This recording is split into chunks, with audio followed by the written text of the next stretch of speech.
I'm firing, click, nothing happens. The first thing I'm gonna do is observe. The bolt is forward, I see nothing. What I'm gonna do is I'm gonna tap the magazine to ensure that it's seated, because if you notice, there's nothing in the chamber. The magazine was not seated firmly in the gun when I first started this process on purpose.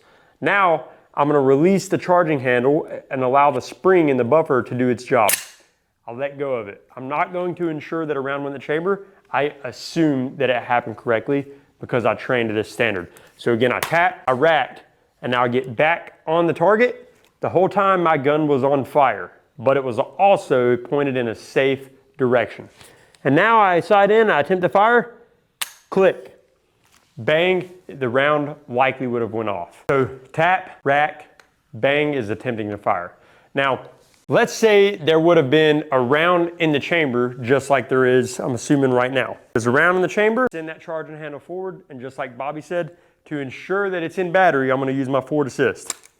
Another way to check to make sure a round in the chamber is instead of using that bolt to the rear, if we knew we have a double stack mag and the top round was on the left side and now it's on the right side, we know for sure that that round had to go somewhere. It's in the chamber, so I'm gonna put it back in here.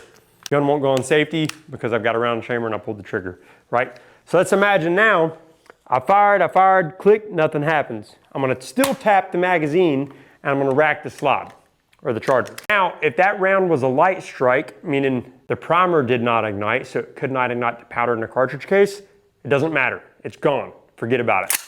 Release the charger, let the bolt or the buffer and the buffer spring do its job, get back on the gun, still on fire, attempt to fire, bang.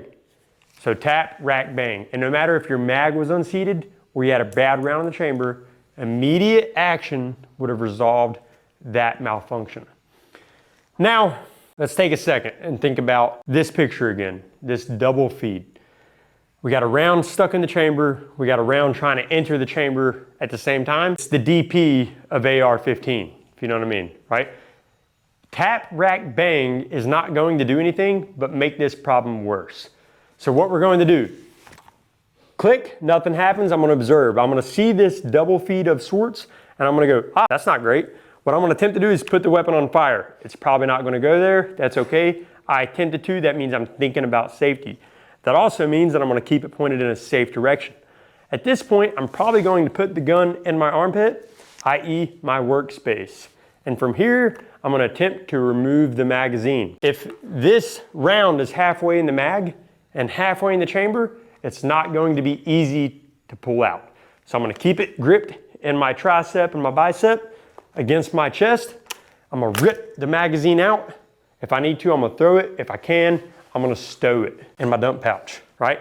I'm in my workspace. From here, I'm gonna take my charging handle and I'm gonna try to force it to the rear, get that out. Likely that will not fix the issue. If it did, great, get the gun loaded back up and go to fire.